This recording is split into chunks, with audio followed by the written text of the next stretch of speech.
Welcome to the podcast. We are speaking with Ahmed Detta from Enviroo. That's with a double O, website being enviroo.co.uk. Formerly it was called Advanced SD, Sustainable Development.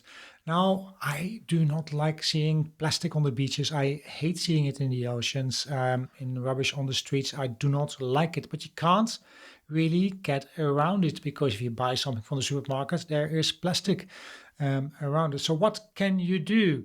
Now, well, you can recycle it 100% and make sure that it doesn't end up in the oceans and it does not end up as well on the beaches. And that is what Ahmed believes in, recycling with a social aspect to it. So absolutely fantastic. Great to have him here. You can find all the links in the show notes on our website, podcast.earth. He was actually here in the studio in Chiswick in London the day before we moved into Tier 2, which is the high alert level, basically banning everyone from mixing and meeting indoors. So just in time. I did clean everything beforehand. We kept our distance, so it was absolutely safe. And without further ado, here's the podcast with Ahmed Detta in London, UK. We're here with Ahmed Detta, and you are CEO and founder of Enviroo, it's with double O at the end. Yes. It used to be Advanced Sustainable Development. That's right. Which you just changed, and you got a new website and a whole new branding. And That's right. Why did you do that? So I think it was an important part of the growth of the business. We're focusing purely on the UK as our primary growth strategy and potentially Europe. Mm-hmm. So we wanted a brand name that people could understand, and with our work looking at research and development into the bigger circular economy landscape, having one word, one name that people could relate to or understand was one of the drivers behind calling it Enviroo. And you also changed it from .com to .co.uk or .co.uk. .com wasn't available. Otherwise, I'll have to be honest with you. Maybe you could have bought it for like a couple of thousand or something. It wasn't. We researched, it just wasn't there. So we went for .co.uk. But I'm sure we'll expand later once we're operational to buying.com. I hope that works for you. And also, what I read is you were number 10. That's quite significant in the most disruptive tech companies, and that was in 10 out of 50.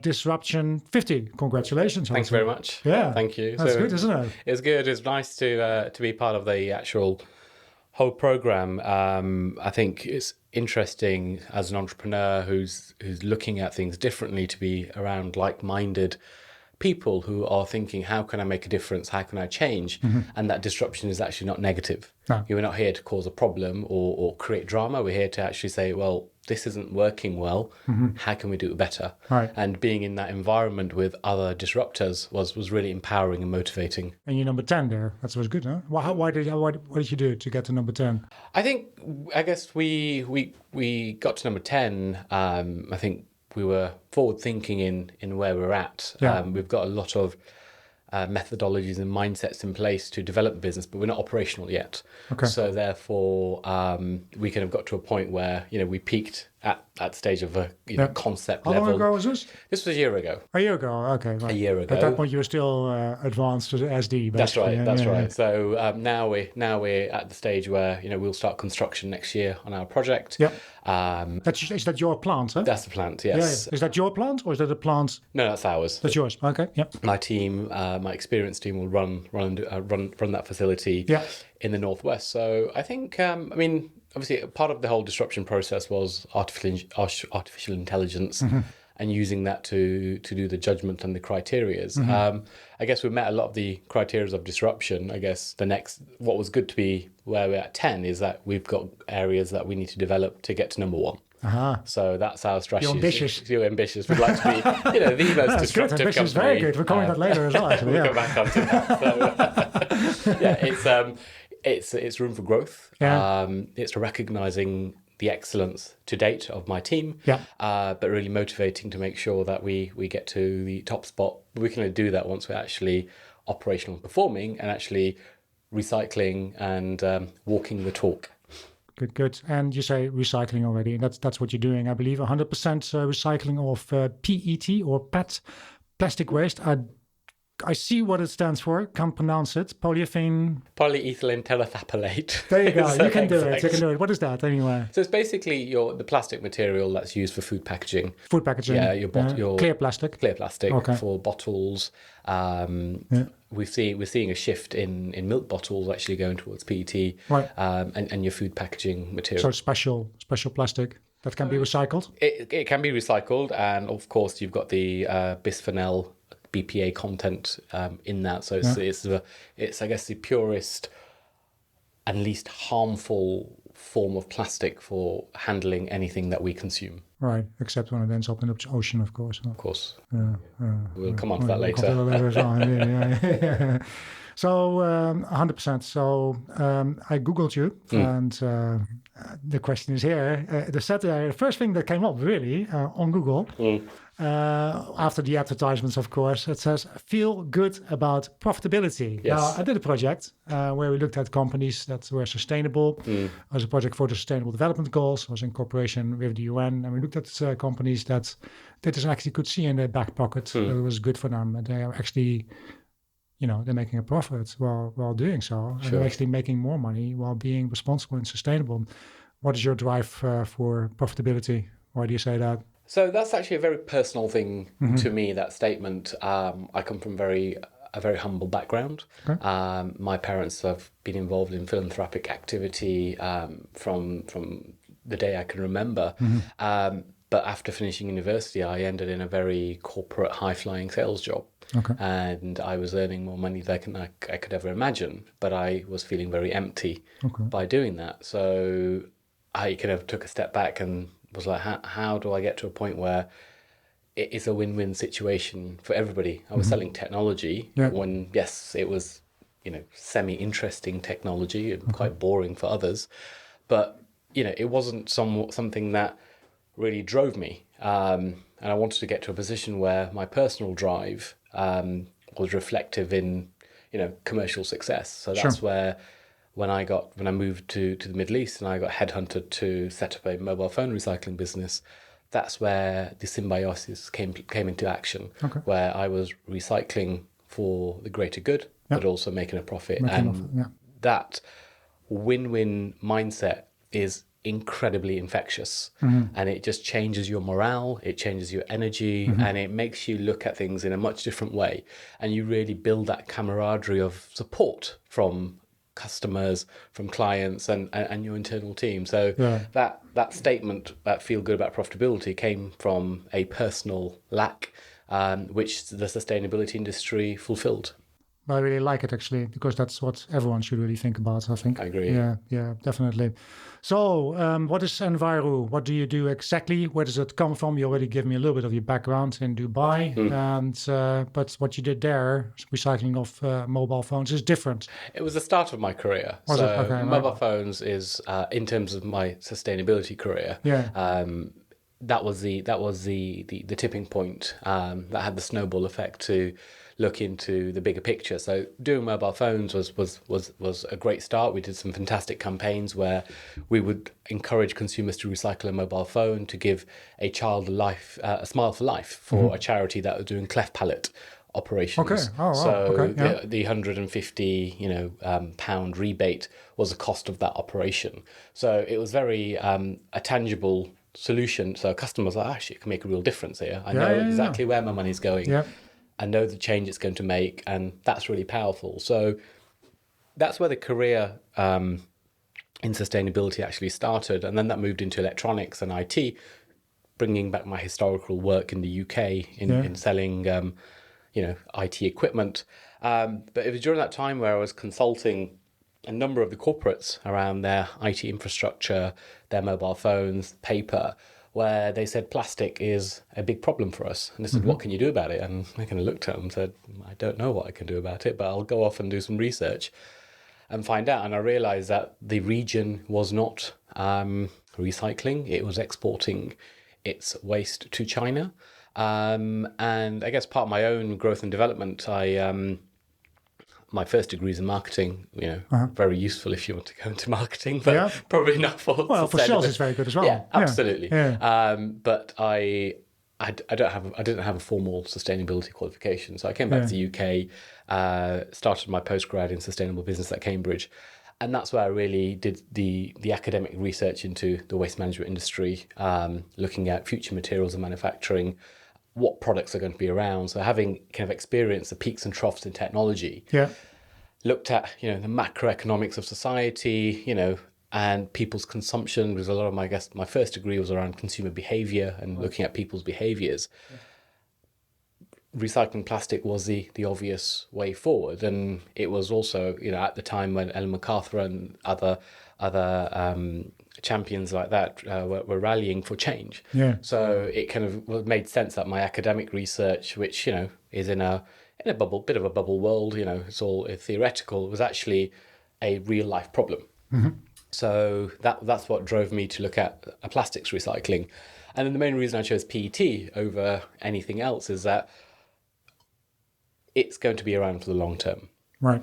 We are going to have to accept that it's a part of our life. If we change our relationship with it, we can stop it going into oceans and landfills. If we're aware of the impacts of it. But society has changed. We are on the go 24/7. As a child, it was Monday to Friday. Sunday was a day of rest. You went shopping on the Saturday. Living in London, everything, you've got apps like Deliveroo, delivery of food. Everything's plastic, everything's plastic, carton. Yeah. We're all on the go. We're constantly, apart from current pandemic times, we are on the go all the time. Yeah, we'll come to it a little bit later because there's quite a few changes going around as well. In England, in Canada, everywhere. No, there's changes. Every step helps, I agree. But I think it's important to accept that because of how our society has evolved, how our behavioural habits have evolved, PET is one of those materials that will be part of that journey. Right. We can eliminate elements of plastic. Like, for example, we'll talk about that around single-use plastic. Talk about that, yeah, it's but fine. Yeah, for me, use, PET, a plastic bottle, isn't single-use. You can reuse that. Again. You can fill it up again. Yeah. If you wash your food packaging, you can reuse that if you're sensible. But again, it goes back down to that. What is your relationship with the material? And if you are actually... What do you mean by that? What your relationship? Well, if you're going to be just discarding it without thinking twice about what happens, then it becomes single use. But if you're consciously saying, well, I could refill that bottle with my juice or something else, then so it's behavioural change. Then behavioural change. Yeah, and is that difficult to? I think it can become easy, and we're looking at solutions to make it more habitual.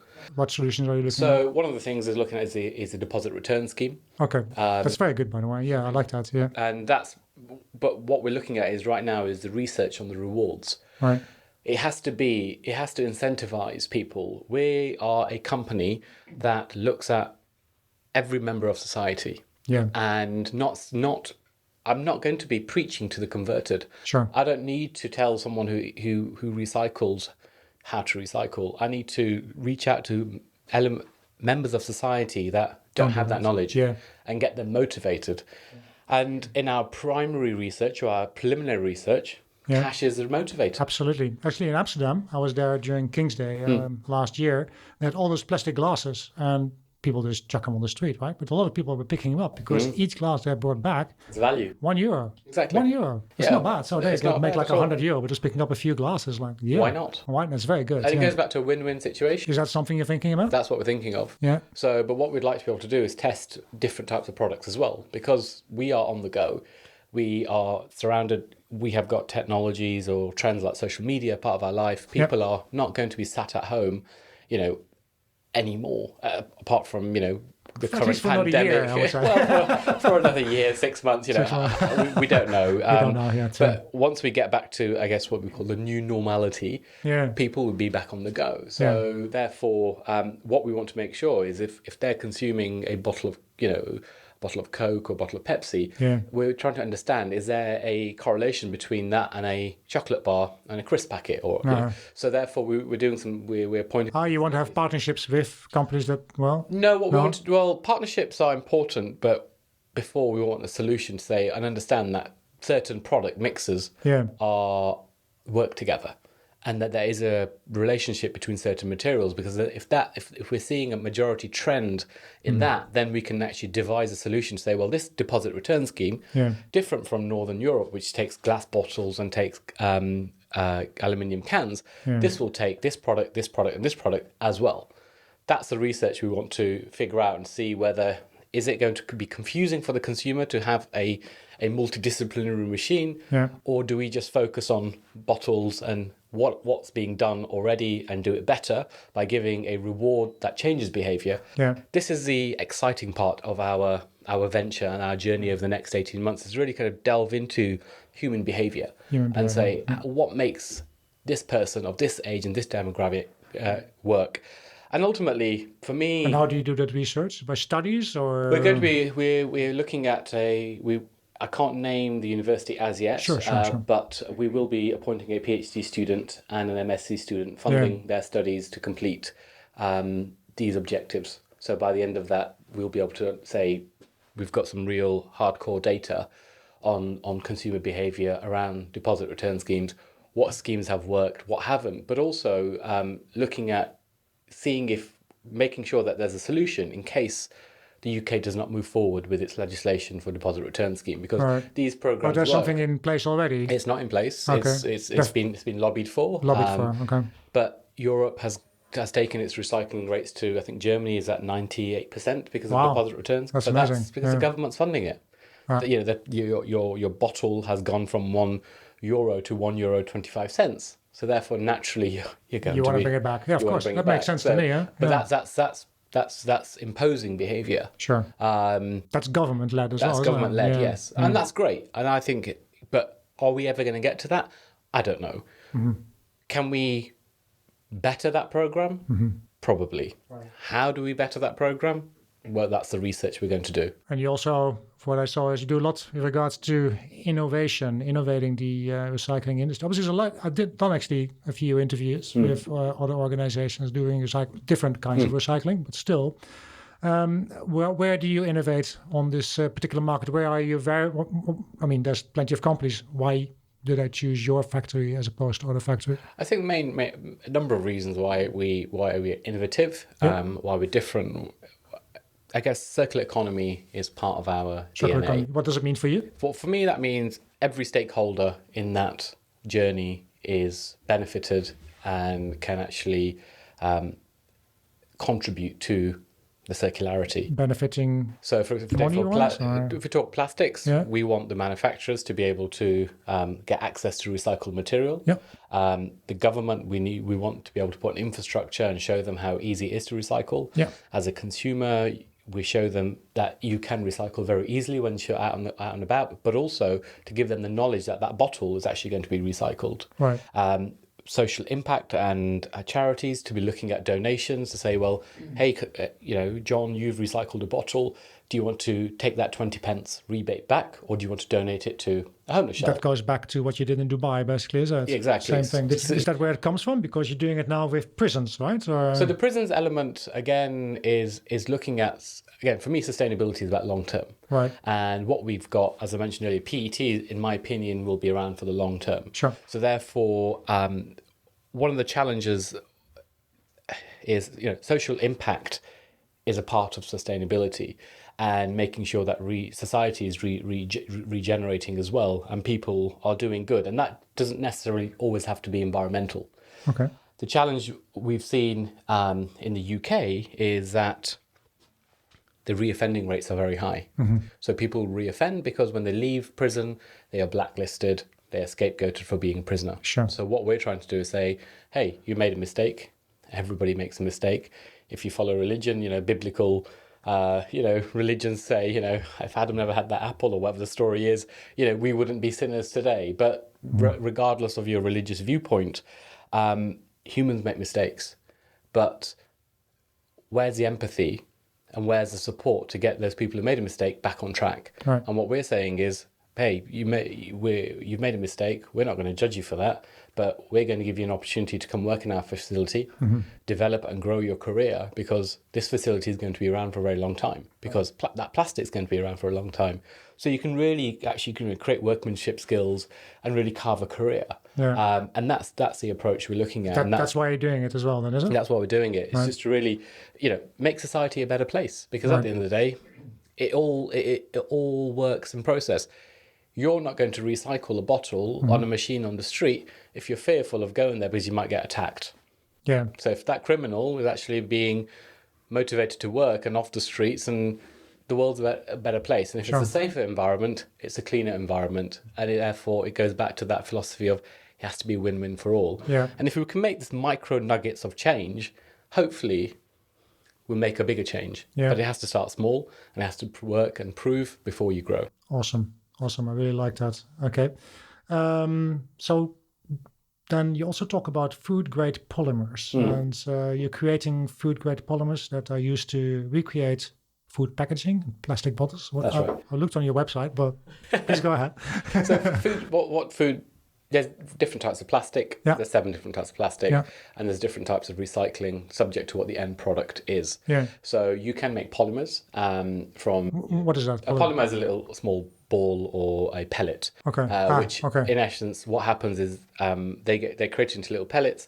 They're melted into a pre-mold, Okay. and then the injection molding company blows that into a product. So, for example, high density plastic, low density, there's your bleach bottle, your shampoo bottle, Yeah. they can be blown up, but they don't need the same, I guess, intense recycling process as ours, because what we're doing is we're carrying food.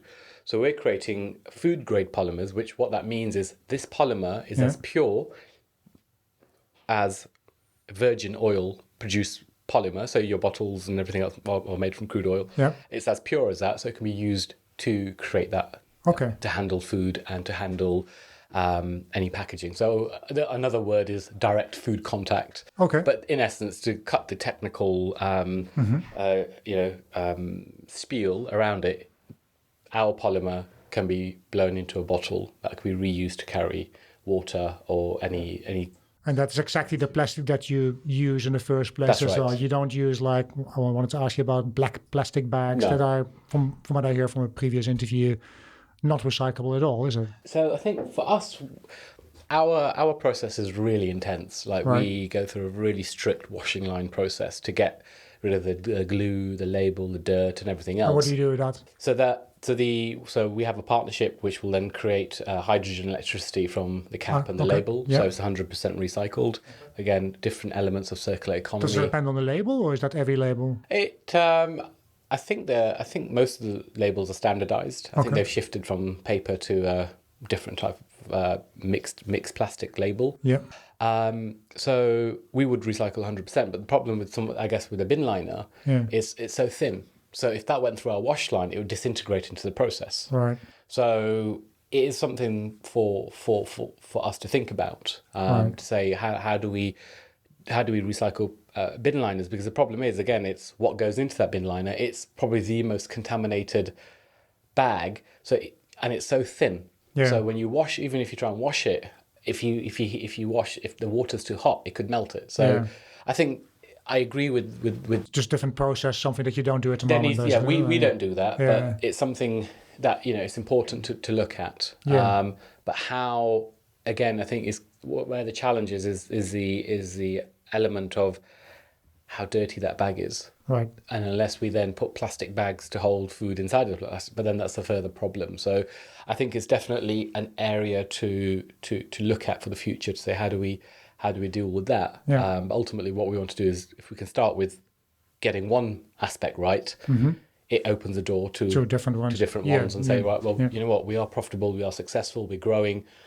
Let's look at plastic bags and see how we can resolve this issue. But it's pointless. We're not pointless talking about something without actually having an active, implementable solution in the first place. Sure. And then strategic partnerships. Yeah.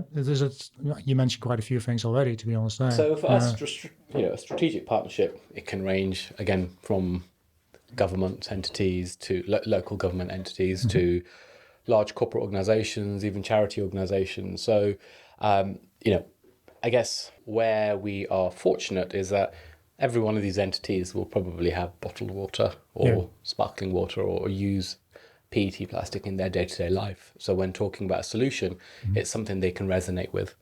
And, for example, I have no hair, so shampoo is not really something I resonate with. You've got a beard, I'm sure you wash your beard. There's a different shampoo for that. So there's a beard wash. Beard wash, okay, excellent. I won't use Head and Shoulders on It comes in bottles as well, I'm sure. It does. But certain products I won't relate to. Okay. Certain products you won't relate to because they're just not part of your day-to-day life. And partnership with government? So government, we're working with local government.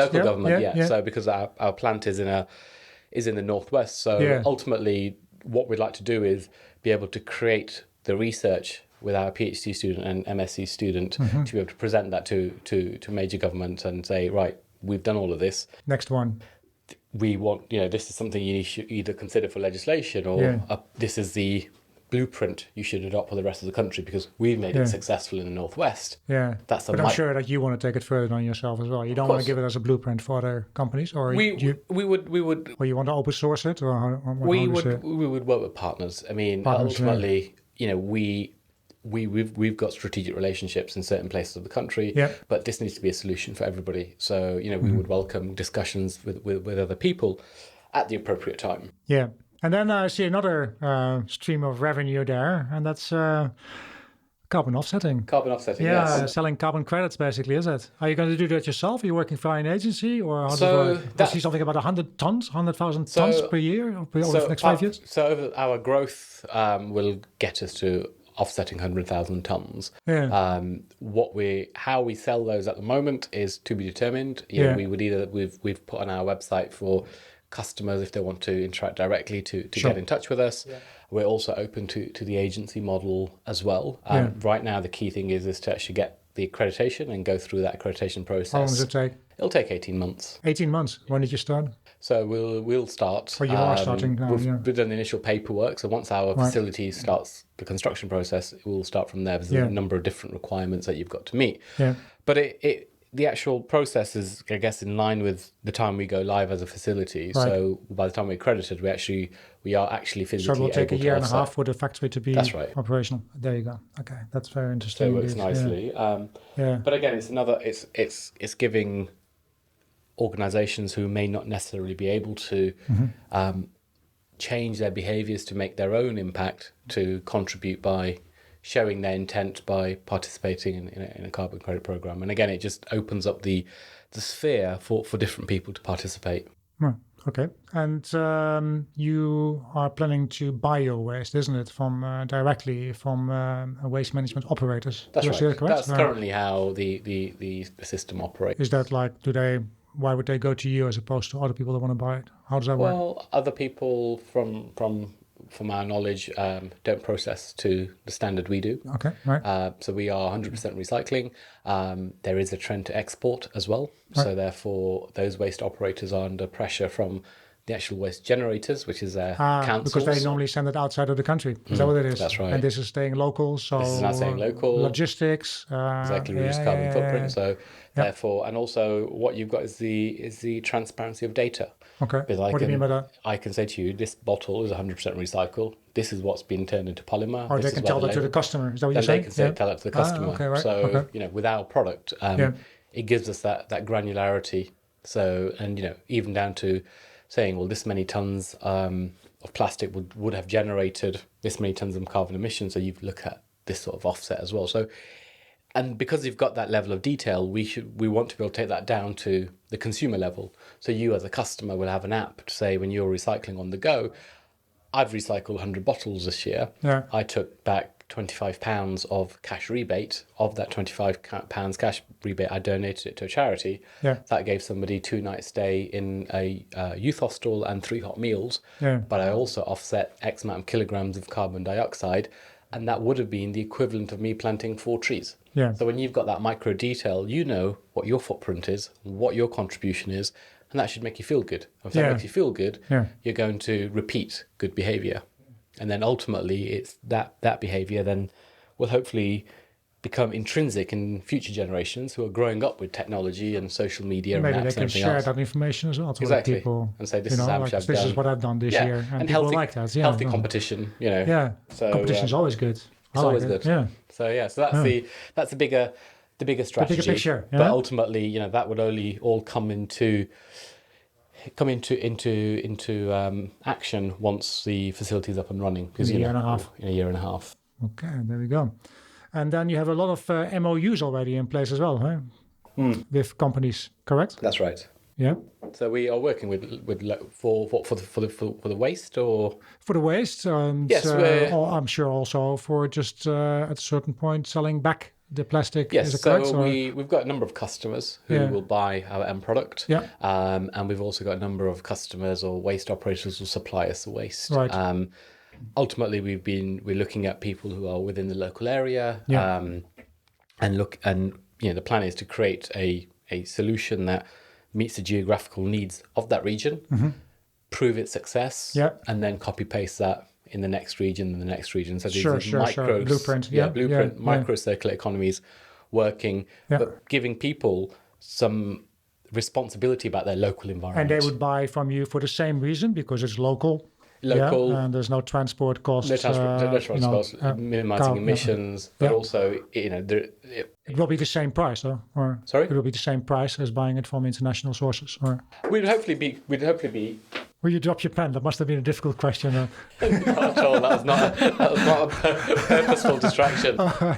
Pricing will be subject to quantities that they commit to. Sure, but that is with international as well. Same thing, right? It's international, and we'll be competitive in our You'll pricing. be competitive. Okay, yeah, that's really what the question was. So brilliant. Yeah, and what is one more thing? You said you're targeting the local feedstock market. I have no clue what that means. What does it mean? So basically, companies who are operating in the local area. Yeah. So I don't want to be transporting waste from London or Essex to be processed in Manchester. It just defeats the object of what we're trying to do. So having local sources of that material is important as part of our business model. Fair enough. Makes total sense. Indeed. So what would you do with other plastics then? Plastics that you do not, that you cannot process within your plant. Should people do with that? So recycling where we're unique is that we're operating on a plastics park. Okay. So this plastics park will have other partners processing right next door. Right next door. Ah, okay. Yeah, so it's a complete symbiotic plastics park. Brilliant. And what will happen there is what the label or the cap, various things They've got that it in Sweden already. Hey? Have they? Yeah, I think so. Sweden and Norway. Yeah, they have sites like that. So basically, that's what's going It's to happen. emulating that model. Yeah. But because we've got 7 different plastic types. Yeah. So therefore, different people will process different things. So, for example, one of our partnerships, we will give them our labels and our caps in return. Right next door? Right next door. Wow, that's very good, isn't it? We're plot 13, they're plot 10B or whatever the name of the plot is. Yeah. And in return, we'd get reduced rates for hydrogen electricity that they create from the material that we supply. Wow. So therefore, win-win once again. Yeah. So that's what we do. I'm not sure. I can't comment on Sure, other not operators. necessary, but that sounds brilliant. As a matter of fact. Now, there's been quite a few articles, obviously. There we go. So England, 1st of October, from a fantastic newspaper, Metro. It reaches a wide audience. That's the main thing. Definitely. So it must be good. Anyway, plastic straws, cotton buds, all the stirrers banned in England from the 1st of October. It's, as a matter of fact, illegal for business to supply that to the customers. So what do you think there? Because that means at a certain point that's what you do, right? We don't recycle that material. But if that goes further, like in Canada, because that's the next article, Canada is banning single-use plastics by the end of 2021, but even further, zero plastic waste. That's a great statement. Will it be achievable? You think it's just a statement? I think it is. Yeah. Okay. At the end of the day, we're talking about how society is operating, and we're talking about people's behaviour. Yeah. We're on the go, and it's good that we're making smaller changes at restaurants where you're not rushing and running about. So you actually sat there, and therefore when you will notice that, my straw is no longer plastic. Yeah. These sort of things. Well, there's no straw at all. Or there's no straw. Well, they do paper straws. Yeah, they're terrible, by the way. Well, Sorry? anyway, they're terrible. It does make it different, but I guess that difference makes you wake but up. you sip a few times and it just yeah. disintegrates basically. So again, Go ahead. it's changing behavior. Yeah. So you're learning to not drink from a straw. Yeah. People have drank, from cans and glasses, etc., all the time. So suddenly this trend. So I think they've just phased out a trend. Sure. But ultimately, food will not be packaged in other material. So no problem then for you think? We don't foresee it being a problem. Okay. What we foresee is that it will make the waste that we collect cleaner. Okay. Because people are going to be more conscious that actually, no, this bottle I will reuse 2-3 times. Right. I'm not going to just discard it. So for us, it will hopefully, the baled material that we get, it's not going to be mixed with people's eggs and bacon and everything else, and it's just not a heap of a mess. So I think this reduction of these materials will hopefully make people go, oh, hang on a minute, okay, they've stopped that. How else can I make a difference? And ultimately, that will then trickle flow into a much cleaner process for us. So I don't foresee it being an issue, and I fully support it. I'm a huge advocate. You fully support it, Jim? Of course. Do you support it as well when they say at a certain point, zero plastic waste here in the UK? Do you think that should happen? Zero. I mean, how do you achieve zero plastic waste? Only glass bottles, for example. And then no the carbon- straws, nothing in plastic. The If you want to carbon put it in a footprint supermarket. of glass bottles, the weight of it. I mean, I know. You have to wash them as well, and then the water waste from that. Yeah, water waste from that. Yeah, sure. I think if you actually if you change your relationship with material, it won't end up in landfill and the oceans. And that's what our biggest driver is, to make people aware that this is something that they can benefit from and they can reuse. Mm-hmm. And if they reuse it properly, they'll get rewarded. Right. And that slowly will make that big shift to get to zero plastic waste. Doesn't mean we won't consume plastic. Mm-hmm. It means that the plastic that we use will not be wasteful. Yeah, okay, fair enough. And that's the difference. That makes sense. That's probably what I mean as well by zero plastic waste. Huh? Yeah. Okay, then there's an article in 6 days ago. BBC, much better than Metro, I would say, from Sir Attenborough, David Attenborough, and Prince William. They're launching the Nobel Prize for the environmentalism. So it's called the Earthshot Prize, Nobel Prize. Obviously, you just won basically a prize. So this is what you're going for next, huh? We've looked at it. We will definitely apply. Yeah, why not? Huh? Why not? I think it's great that we've got a lot of money as well, isn't it? It's like £50 million for the $64 million. Definitely. Yeah. I mean, change has to take place. It's a good idea. At the top and at the bottom. It's an excellent idea. Yeah. I mean, I think people love David Attenborough. Yeah. He is so fascinating. Well, they love Prince William as well, and they love I'm sure. Prince William. Yeah. So bringing two people that people like, they're going to listen. Yeah.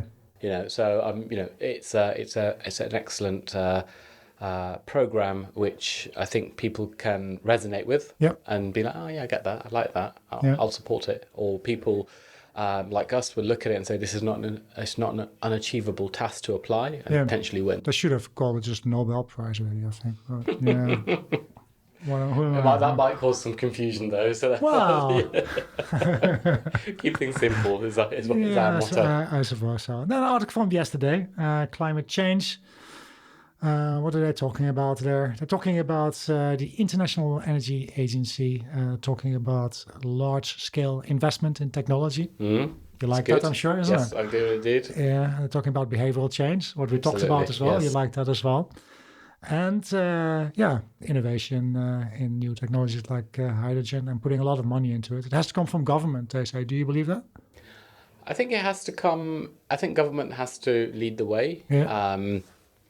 And I think they need to make it achievable for motivated partners. Okay, what does that mean? So if for example, we're a very driven, motivated organisation. Sure. Part of our success is that the legislation is mandating they use recycled material by 2022.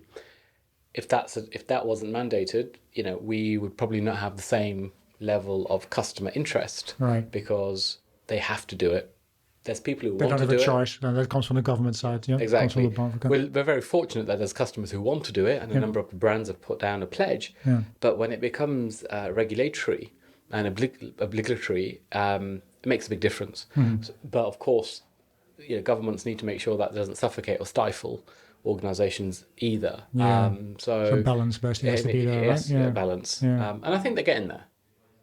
And I think that in our industry, it's now that people are aware, and campaigns like Ellen MacArthur and this new Earthshot initiative makes people aware, and you've got the freedom of speech in this country. People talk, and consumers talk, and there's sometimes a little bit too much, maybe. Or...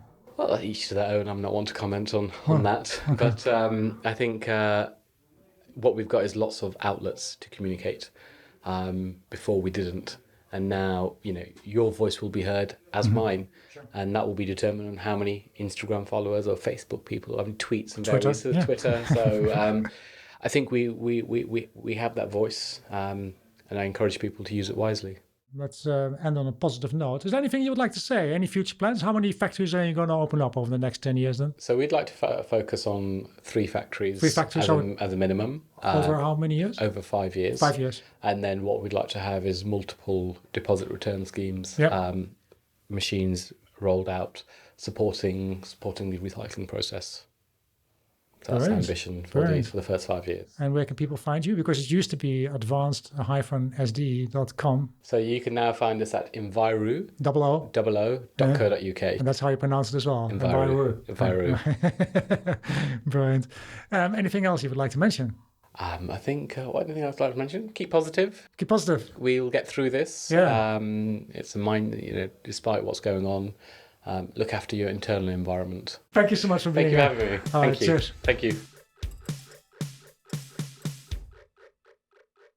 So that was the podcast with Ahmed Detta from Enviroo, O. I'll put all the links in the show notes, and you can find the latest news on podcasts.earth. You have been listening to Peter de Vries. Thank you for doing so. And please don't forget to tune in next time.